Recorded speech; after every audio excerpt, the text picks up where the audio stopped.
webinar in honor of St. Josephine Bakhita, which her feast day is tomorrow. So we thought we would kind of get together as a group and kind of talk a little bit about her. For those that don't know, my name is Felicitas Brugo Onetti, and I'm the Anti-Trafficking Education Outreach Coordinator at USCCB. I've been in this position for not too long, so please feel free to introduce yourselves to me at any point via email or phone call. So to kind of give a little bit of an agenda, everyone will, the three speakers, Sister Joanna, Marcia, and Katie, will introduce themselves, and then they'll each talk briefly for about 10 to 15 minutes. And then from there, we will have a Q&A at the end of the presentations. Feel free to ask questions in the chat, and we can hold them to the end, or as they go. If they're directed specifically during a presentation, then we can kind of pause and answer them.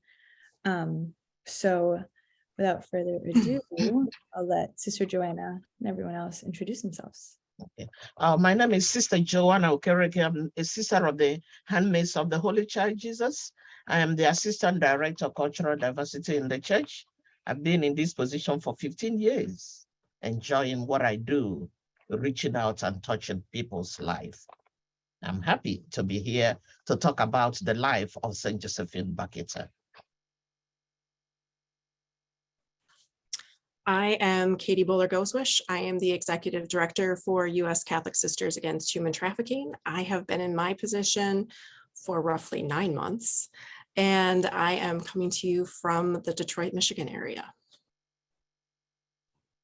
Hi, good afternoon. Thanks, Felicitas. Thanks you all for joining us today. My name is Marcia Forson. I have the privilege of working as a policy advisor. I'm in the Office of Policy and Advocacy with Migration and Refugee Services here at the USCCB. And I'll be talking a little bit about policy, some of the developments that have happened in the area of trafficking over the past few years and more recently. And look forward to the presentation today. Great, thank you for the introductions. And Sister Joanna, I think you can go ahead and share your screen and start us off.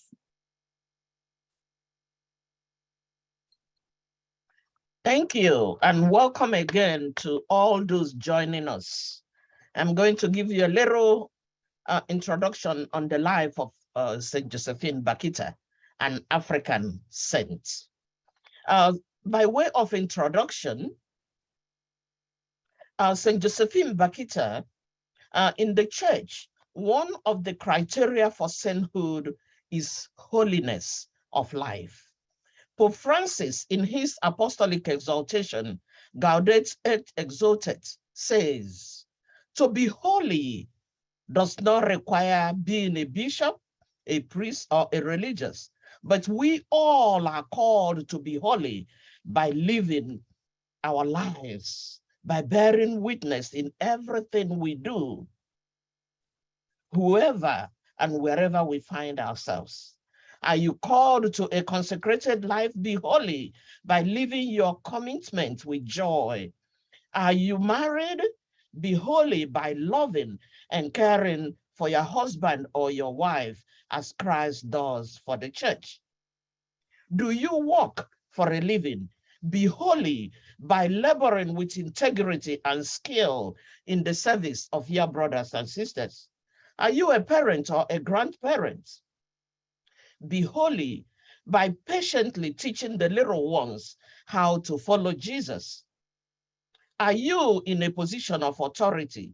Be holy by working for the common good and renouncing personal gain. My brothers and sisters, this position on holiness by Pope Francis gives a perfect description of the life of St. Josephine Bakhita that I'm going to talk about. This gallant African woman models for us today the joy and beauty of holiness, especially in the face of pain, suffering, abuse, slavery, and torture. Who is St. Josephine Bakhita? St. Bakhita was born around 1869 in Sudan. Historians believe that sometime in February 1877, Josephine was kidnapped by Arab slave traders. For the next 12 years, she will be bought, sold, given away over a dozen times. Imagine. Her first owner, a wealthy Arab, gave her to his daughters as maid. He was often beaten, severely abused, and molested many times. St. Josephine Bakhita encountered Christ when she was sent to stay with the Colossian Daughters of Charity. It was then, in the custody of the sisters, that she learned about God. The sisters instructed her in the way of faith. She was baptized and confirmed. She was deeply, deeply moved by the sisters caring for her and decided to discern the call to religious life. Saint Josephine acquired her freedom, converted to Christianity, and became a Colossian sister. She walked in the service of the Lord until her death, February 8, 1947. After her canonization, Mass on October 1st, 2000, Pope John Paul II reflected on Josephine. Abducted, sold into slavery at the tender age of 7, she suffered much in the hands of cruel masters, but she came to understand the profound truth that God and not man is the true master of every human being and of every life. I will talk a little bit about her spirituality. The spirituality of St. Josephine Bakhita can be divided into 2 phases. The captivity phase, which is the slavery phase, and then the freedom, the post-slavery. And they are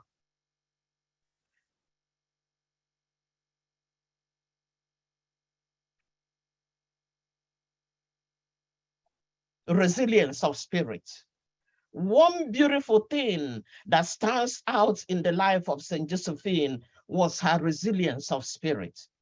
She displayed in both phases of her journey. Her spiritual reawakening came to light when she encountered the sisters.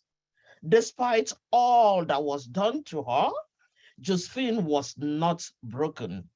Her spirit was not broken.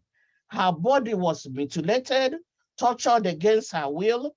Her face was bruised and disfigured, but her spirit was intact. Diligence. St. Josephine Bakhita is very hardworking and diligent. Apart from serving and satisfying her slave masters, it is written in her biography that she worked with a spot of diligence and dedication.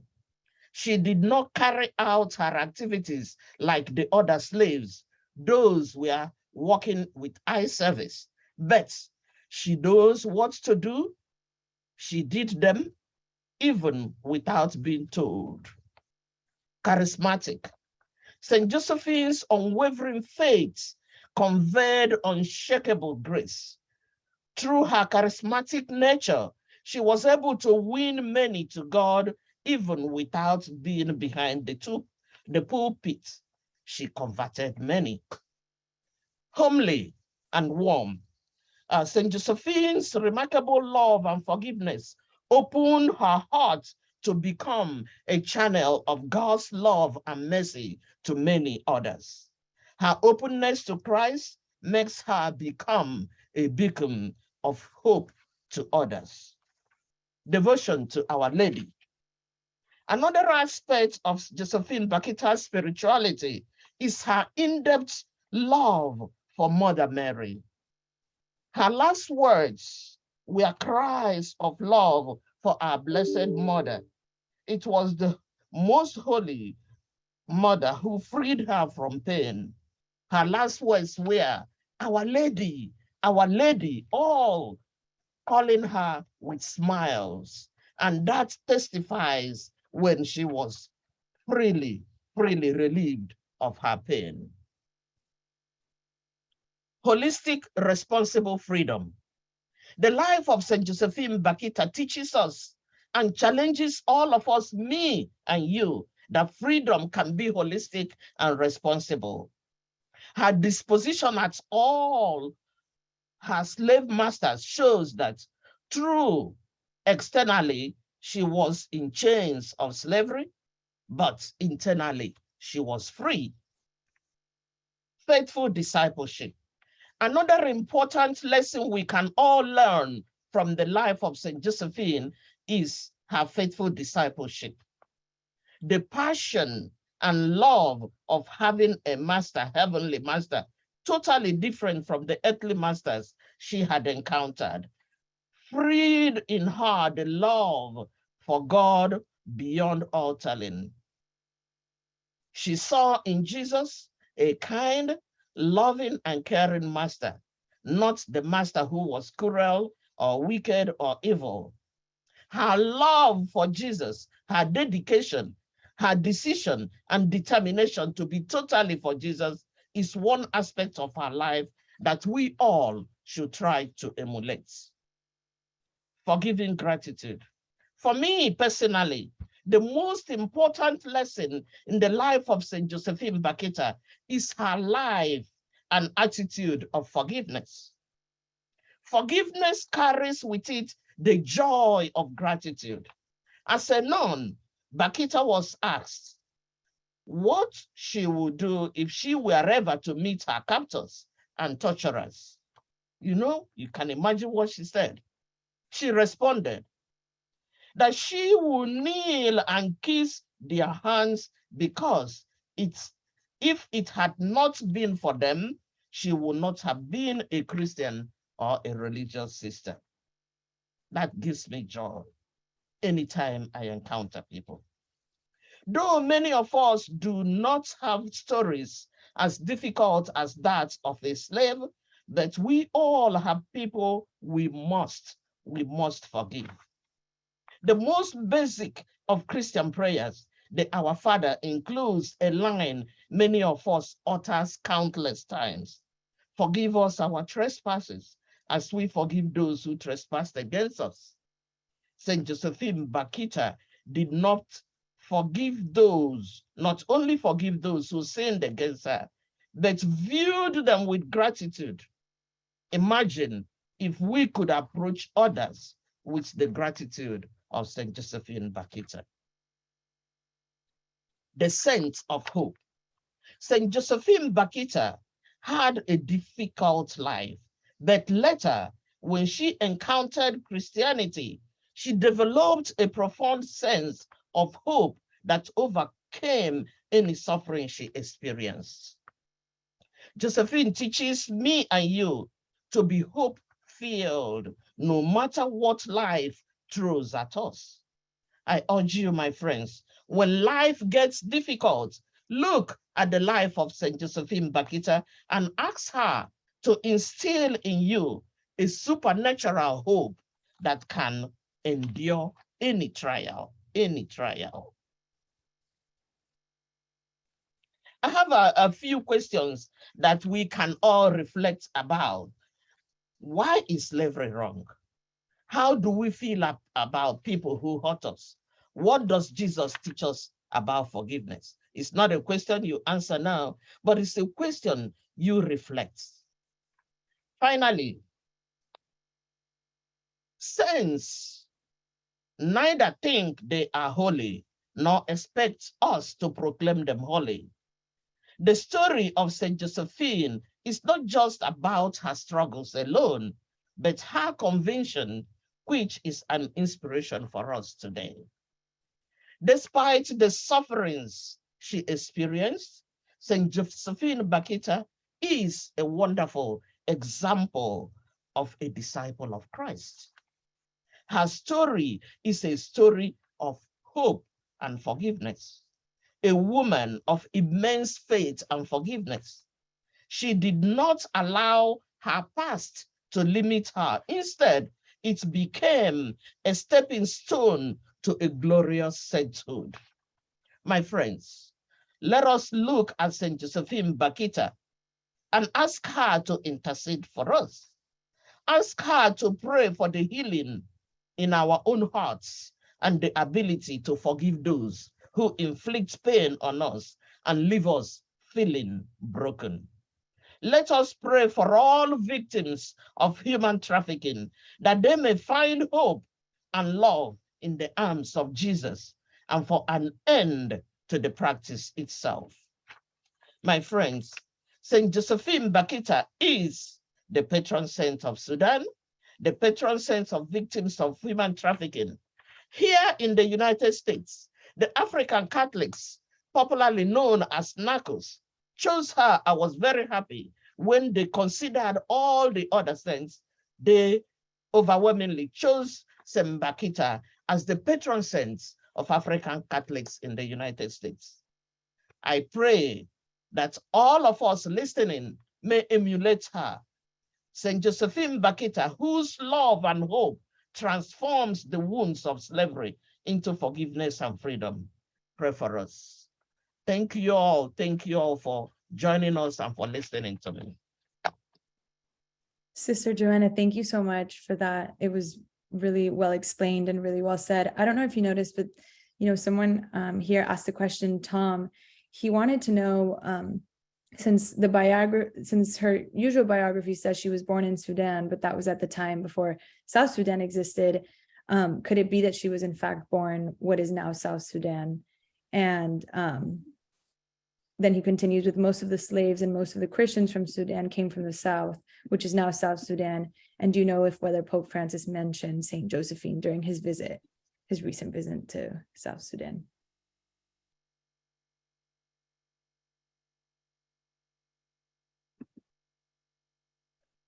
Did you ask me a question? Yes. Okay, I didn't hear. Could you see it in the message bubble or no? No, I didn't see it in the message. Well, I guess the question to summarize was if previously the biography of Saint Josephine says that she was born in Sudan, but that was before South Sudan existed. Would you say that now that's where she was born? Yes, that's where she is born, and in a little town of Daju, and a whole lot of Daju people, even herself, came from a good tribal people, and her uncle is a chief. Many of you from Africa that are here understands when you say that somebody is a chief, is from affluent family. So she's well known, but look at what slavery and captivity made her and reduced her to nothing. Yes, she is born in Sudan. Thank you, Sister Joanna. So we'll move on with Katie and her presentation. All right, so Sister Joanna, thank you for that wonderful presentation. I want to say how much I appreciate all the information, but also the art and the images you used. Very often, I think we see a lot of the same images for St. Josephine Bakhita, and I really appreciated seeing something different and different types of art and images from her life. So thank you for that. So I'm going to go ahead and share my screen, and I'm going to do that right now, and hopefully it'll be the right thing. Now I want to make it full screen so you can actually see it. And also it'd probably be helpful if I wasn't on. There we go. Where's full? There it is. Okay. So, as I said before, my name is Katie Bowler-Goswish, and I'm trying to make our faces not big so I don't have to look at them because I need to see the screen. All right, so I am going to be working on trends in trafficking. Oh, I can't. And nobody can see my screen, can they? We can see your screen, Katie. I think you just have to scroll instead of. Okay, we'll try that again then. I'm not sure I can scroll. Oh, yes, I can. Okay. Yeah. All right. Sorry about that, everyone. I'm usually way more technologically savvy. So in 2023, the beginning of the year in January, there were 3 pretty major reports that came out. The UN's Office on Drugs and Crimes Global Report on Trafficking in Persons 2022, the Office of Homeland Security's Countering Human Trafficking Year in Review. And then the first of its kind, the Polaris Project's In Harm's Way, How Systems Fail Human Trafficking Survivors. That is the first national sort of survey of trafficking survivors. So very interesting reports, but for the purposes of this particular presentation, I will be covering sort of a brief overview of the 2022 UN report on trafficking in persons, but I will provide links for all 3 reports throughout the presentation. Before we get too far into it, I do want to say just something quickly about language used in the report. So frequently throughout the report, the word victim is used, and it's from the perspective of looking at human trafficking as a crime, and crimes typically have victims. So it's a legal term in this sense. And they also use the word survivor. And not every person who has encountered trafficking prefers to be called a survivor, but it is a fairly common one and one we use in our organization. So that is the word that will be used throughout the presentation, but also victim will be used in the legal sense. So the Trafficking in Persons report in 2022, and this is a global perspective. This is obviously the United Nations. And so this is a little bit different than the State Department's Trafficking in Persons report that comes out in the summer. However, that report also looks at sort of a global perspective, but this is the UN's report. So there is definitely a focus on a worldwide measure of trafficking.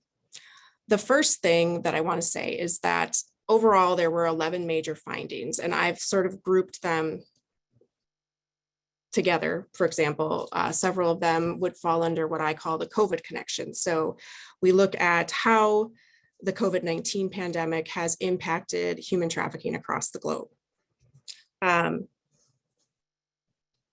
first thing that we look at is, for the first time in 20 years, so as long as they've been doing the report, there has been a reduction in the number of victims detected. Overall, there was an 11% reduction across the globe in the number of victims when compared to 2019. This was driven by low and medium income countries who might not have the resources that countries with greater income might have. Specifically, countries in sub-Saharan Africa and in South Asia were detecting fewer victims.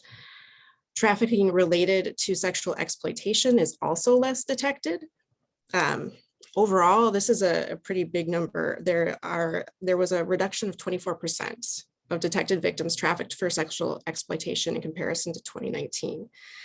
Possible reasons behind this trend, as referenced above, well, I don't actually know if I referenced it, but there were preventative restrictions in place due to COVID-19. That's a possible reason for the reduction. So for example, public places, public venues would not be as available during the pandemic, especially the height of the pandemic. But also commercial sexual exploitation was pushed into less visible, and that mostly means less safe locations. And then there was also lower institutional capacity to detect victims. There was a demonstrative reduction in law enforcement resources a demonstrative reduction in law enforcement resources being directed toward anti-human trafficking efforts. This report found that for those who were trafficked and managed to escape, a staggering 41% of those individuals made the initial move to get them away from their trafficking situation. This is, in essence, they refer to this in the report as self-rescuing. So when looking at those who escape by actions initiated by law enforcement, that number falls to 28%. Switching gears to look at legal action taken against traffickers, there was a 28% reduction in the number of convictions in comparison to 2019. This may not be directly related to COVID, as the conviction rate was falling since 2017, but certainly COVID has had an impact here as well. As conviction rates fall, traffickers become emboldened to act with increased impunity, resulting in more victims being trafficked to more destinations. Statistics from sub-Saharan African and South Asian countries particularly substantiate this finding. Countries in these locations are not only detecting fewer victims, but also making fewer convictions. However, there is an increase in victims from these locations found in destination countries when compared to victims from other regions.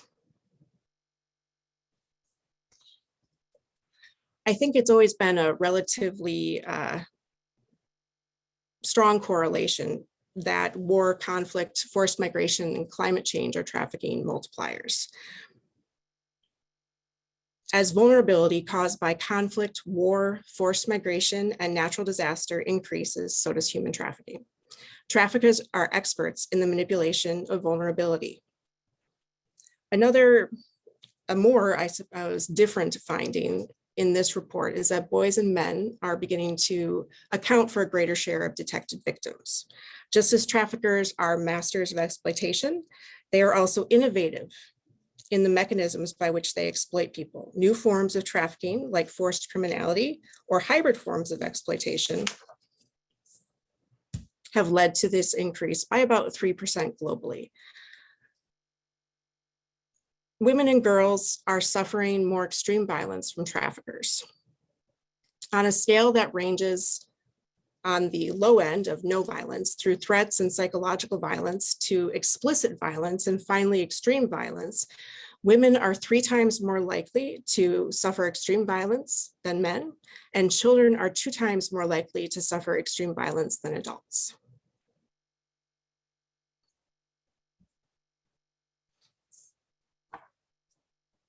All right, so when we are looking at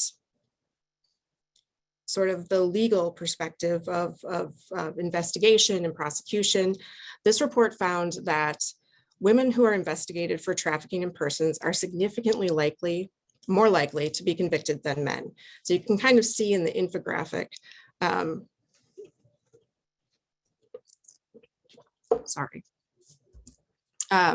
that of 100 people investigated for trafficking, 28% of them are women and 72% of them are men. So that's sort of the starting point. By the time you get to prosecution, that number switches from 64 to 36 respectively. By the time you get then down to conviction, 59% of the convictions are men and 41% of them are women. So it's a very disproportionate, and I don't know that the report really had a great grasp on why that disproportion was there. I would imagine that it has a lot to do with power differential between men and women, and a variety of different reasons that might be linked culturally or to communities or just location. Again, law enforcement resources also will impact these numbers. And then the report also found that the more organized trafficking groups are, the more victims they are likely to impact. I think this one just sort of makes sense. Most people would acknowledge that the greater organization leads to greater productivity. I don't think trafficking is any different in that sense. When trafficking groups are organized from a sort of business model perspective, they certainly have the ability to affect more victims exponentially. And then I know we've been talking a lot about numbers, but when you look specifically at gender and age, women and girls are still making up the majority of trafficking victims by about 60%. Men and boys make up the remaining 40%. And then when you look at persons convicted of trafficking, you start, and this is a global perspective. So 40% are women, 58% are men, and then the remaining 2% are children. And I would imagine in those cases, it would be peer-to-peer trafficking, for example, in high schools, or someone who was victimized and then sort of rose up the ranks, as I don't know how to exactly put that, but and turned from abused to abuser.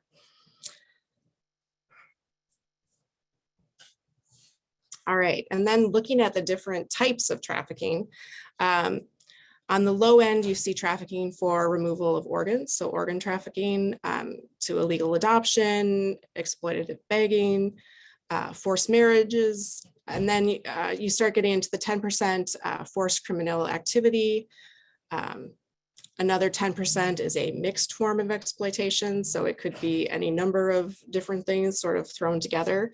And then what was probably one of the more significant findings of this report is that this was the first time when trafficking for sexual exploitation and trafficking for forced labor sort of evened out and became an equal share of the trafficking pie. The UN report also broke things down sort of by continent. And when looking at just North America, 26% of, there was an increase by 26% of male victims detected. Still though, the majority of victims detected were women. There was an increase of 14% of female victims detected. And then something I find disconcerting and disheartening, probably at a similar level to the fact that we are seeing an increase in victims, but a decrease in the number of convictions by 35%. That to me is a huge number and says a lot about where we're putting our resources and our ability to accurately and efficiently prosecute traffickers. And I did mention that I would provide links to the other reports. And so we have the Department of Homeland Security's Countering Human Trafficking Year in Review. And you can, if you want to get out your smartphone and sort of point the camera at the QR code for that, that is on the left-hand side of the screen, and on the right-hand side of the screen, we have the QR code for the Polaris Project in Harm's Way, How Systems Fail Human Trafficking Survivors. And like I said before, that is the first sort of US national survey of human trafficking survivors.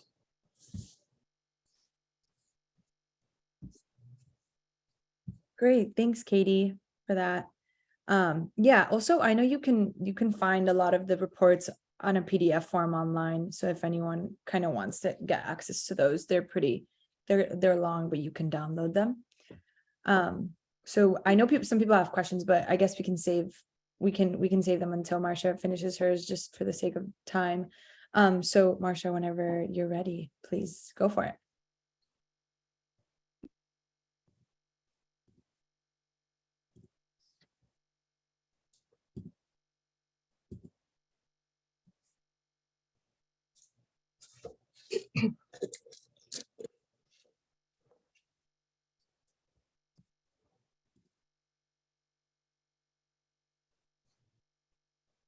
Awesome. Thank you so much. Thank you, Sister Joanna, for that inspiring portrait that you painted for us of St. Josephine's life. And thanks, Katie, for the information that you provided on trends from the UN. Like I said before, my name is Marcia. I'm a policy advisor here with the Migration and Refugee Services, where we assist the bishops in promoting policy positions that support and uphold the dignity, the life and dignity of migrants and refugees. So as you can imagine, the reason we're here today is to discuss the issue area of human trafficking. And I figured on the eve of the feast day of this great saint that we would just discuss briefly what's been occurring in this arena and the federal landscape over the past couple of decades and more recently as well.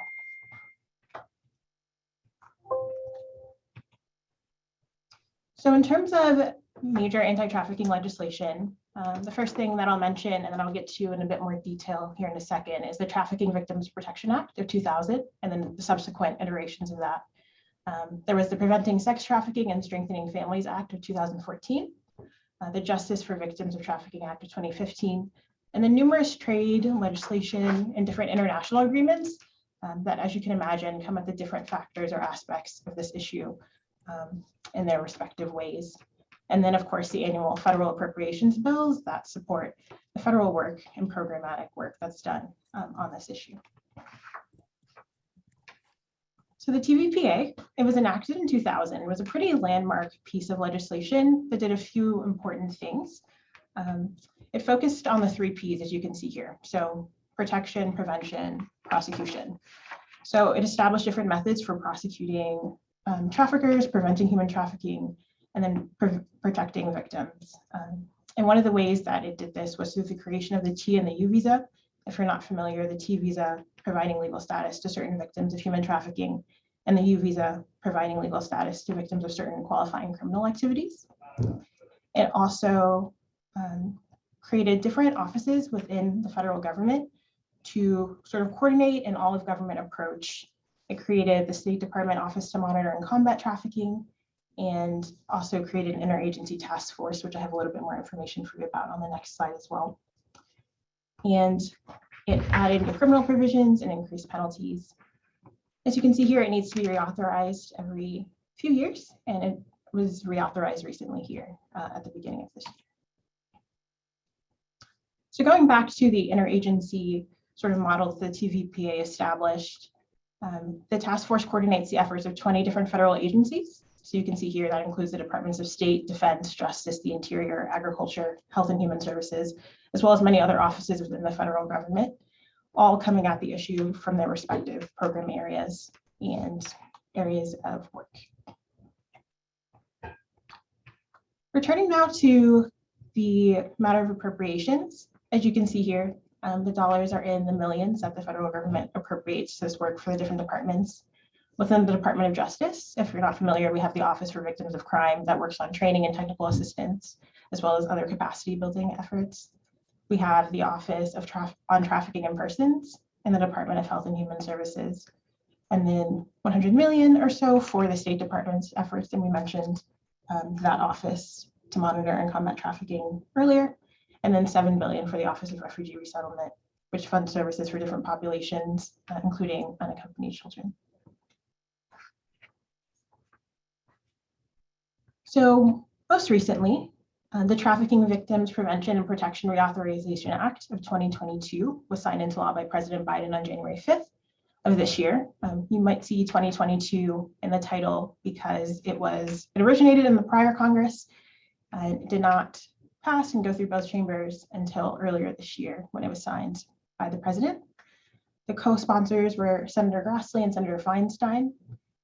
It does a few things, as the name denotes. It reauthorizes the TVPA of 2000. It also provided grant-making authority so that data could be collected on dual status youth, which are those who encounter both the child welfare and the juvenile justice systems. It authorized the creation of a pilot program for youth who are at risk of being trafficked. It requires a report to Congress on federal contract supply chains, promotes research on the impact of social media on human trafficking, which I thought was interesting, and appropriates 11 million for Department of Homeland Security investigations into severe forms of trafficking. So a lot of work here we can see on prevention and risk mitigation. There were a few other noteworthy bills introduced in the last Congress. That would be the 117th. So there is the Abolish Human Trafficking Reauthorization Act, the Frederick Douglass Trafficking Victims Prevention and Protection Reauthorization Act, which received a lot of support from various Catholic actors specifically, and then the International Trafficking Prevention and Protection Reauthorization Act that was brought about in the Senate, looking more so at global issues as opposed to domestic. Here we see a quote by Pope Francis just emphasizing the Church's commitment to this issue and encouraging our advocacy by accompanying those who experience human trafficking on the path of reintegration into society, and most importantly, the recovery of their human dignity, this fundamental aspect that we see every human has, and is exemplified in the extraordinary life of St. Josephine. And then here, I just thought I'd mention the Vatican's pastoral orientations on human trafficking, just for those who might not be aware. This was released by the Migrants and Refugees section in 2019, just to align the Church on the issue of trafficking, providing sort of a framework and a starting point. The quote that I have here mentions that it's certainly not exhaustive, but provides many key considerations for those who desire to do advocacy or other work on this issue. And then lastly, ways that you can support. You could sign up, and I can include a link for our Justice for Immigrants campaign here at the U.S. Conference of Catholic Bishops, which is a coalition. Katie, as you know, is joining us from the U.S. Catholic Sisters Against Human Trafficking. And then there are many ways to stay informed about the issue. The Department of Homeland Security, if you're not aware, organizes the Blue Campaign, which I know they had a day earlier this, I believe it was this month or last month, encouraging folks to wear blue to raise awareness. The Department of Justice has the Office for Victims of Crime. HHS, as we mentioned, has the Office on Trafficking in Persons. And then the Department of State releases an annual Trafficking in Persons report. You can always pray for those who experience human trafficking and for an end to the atrocity and to the configuration of structures to help mitigate the risk and the perpetuation of this crisis. And that is about all I believe I have for you. Thanks so much. Great, thanks, Marcia, for your presentation. And thank you to all the speakers as well. It was very informative. I think there's a couple of questions here. Katie, I think they're for you. It says, curious that the UN says number of victim and cases have reduced when the Global Slavery Index shows stats that have increased for 40.3 million to 50 million. If you could explain the differences kind of in the studies. I think that's largely the fact that we are talking about detection for the UN report versus what we think is actually happening.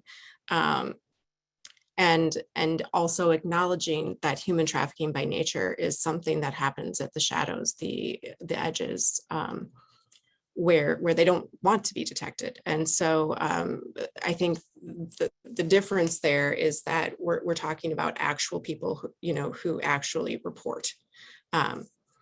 Just like, various sex crimes, it's very hard to get a handle on the number of people impacted by that because it is a difficult thing to report and self-disclose. So I think that's where a lot of that difference comes from. Yeah, and I think the confirmed cases is like another part of the reporting status. Okay, I think another question was trafficking for sexual exploitation previously lower than for forced labor, and do you know how large that jump was? I don't know the jump, but it was sexual exploitation was actually higher than forced labor. And so this is the first year that forced labor got on par. Yeah. I think, some people are asking if the PowerPoints will be made available, and if everyone's okay with that, we could share. And I don't know if anyone else has any other questions. I'm not seeing anything kind of refresh here, but Ann Schultz just asked. Marcia, is MRS doing any work at the intersection of migration and human trafficking? Thanks for that question. Right now, legislatively, we're waiting for pending appropriations numbers to provide us with more opportunities for advocacy. But if you provide me your email, or I can send you mine, if there's anything further that we're doing, I can touch base and get back with you. Yeah, and some of the, some of the programs we're trying to kind of focus on are a lot of the programs we already have here in anti-trafficking that are, Become a Shepherd, Amistad, the Compass, the Maritime, which Sister Joanna is very involved with, Stella Marie's, and kind of those campaigns that have existed previously at USCCB, and ensuring that they continue to kind of get relaunched into dioceses and parishes and kind of continue the efforts around human trafficking. Here, it seems that Tom says, the UN Office on Drug Crime Blue Heart campaign and the UN World Day Against Trafficking in Persons. Yes, those are other ways to stay involved. And, to say again, you can find a lot of the reports online, and there's a lot of great, organizations that are doing wonderful things, such as Polaris, Love 146. A couple of those always are asking for donations and advocacy resources that they may have.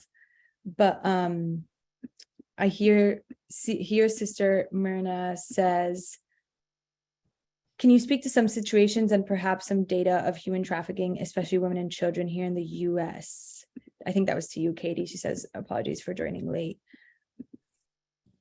So I think I don't have any of the specific statistics in front of me, so I don't want to be part of any sort of misinformation.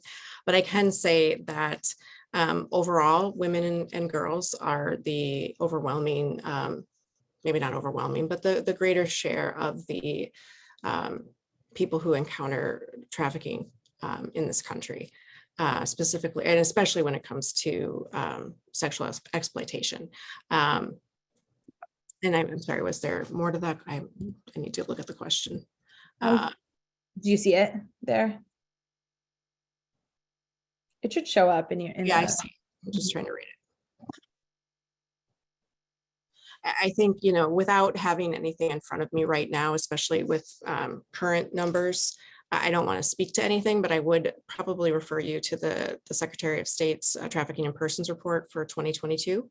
It came out in July of this year, and that might have more information that you're looking for.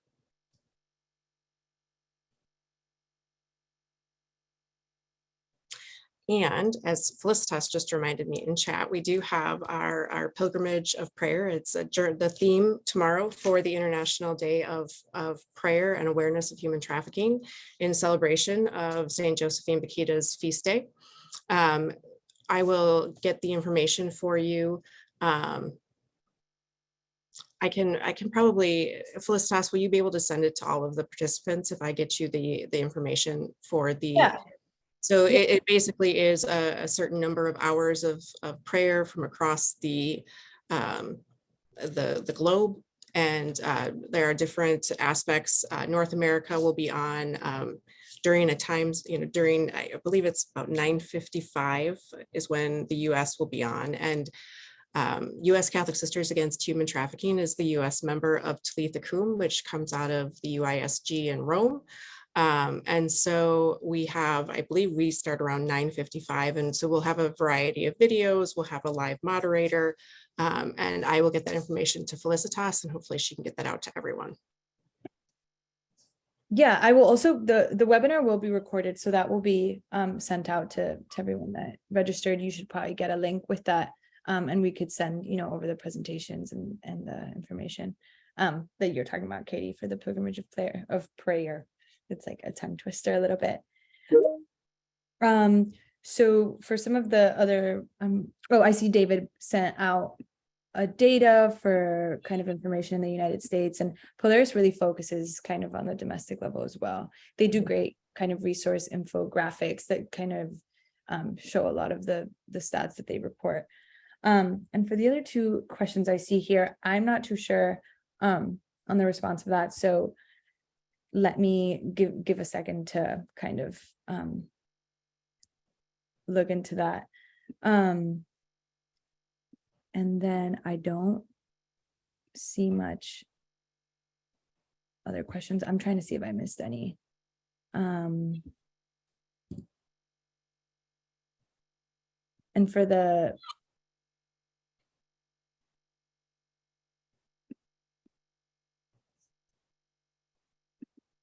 I see here, Christine is, yeah, gave out the information there on the Talitha Cum. That's great that they're doing kind of a long prayer. And Bishop Seitz was one of the introductory opening prayers to that, which is great. So there's going to be a lot of talk there to answer kind of the question on the southern border. I know he kind of hits the topic of migration. He does, and I think there was one question about, where was it? Somebody had a question. Keep losing them. They just. Oh yeah, they keep moving around. So the question is, during our period of over-partisanship in US politics, has any of the conspiracy theories, for example, QAnon, done any real damage or focused useful attention on trafficking issues? Again, I don't have any hard numbers. I don't know if anybody else does. But I would say that there is a real focus on the damage that disinformation does to any movement for good. And there's a huge focus on that in the Secretary of State's Trafficking in Persons report. So I guess I would probably send you to that report. But I think there's a big disservice done to both survivors of human trafficking and to people who are trying to prosecute, investigate, and get conviction rates. Yeah. And in relation to some here, someone that's doing an awareness event in Florida tomorrow and are expecting questions on human trafficking, you know, there's been a lot of kind of increase in some things in terms of the southern border and trafficking. And although it is one of those things that is so underreported and there's just no one to kind of get real numbers, but the government usually is pretty good on trying to confirm and see the cases down there. So you could also probably find in some of the DHS like websites, I know that there are some links that we could find to kind of send over on more confirmed numbers, but especially with a lot of like the kind of smuggling within their country before arriving to the southern border, smuggling and intersection between smuggling and trafficking can be prevalent there. And then I think here it says, Mary, can you share from Mary to Sister Joanna, if you can share some of the abuses St. Josephine experienced.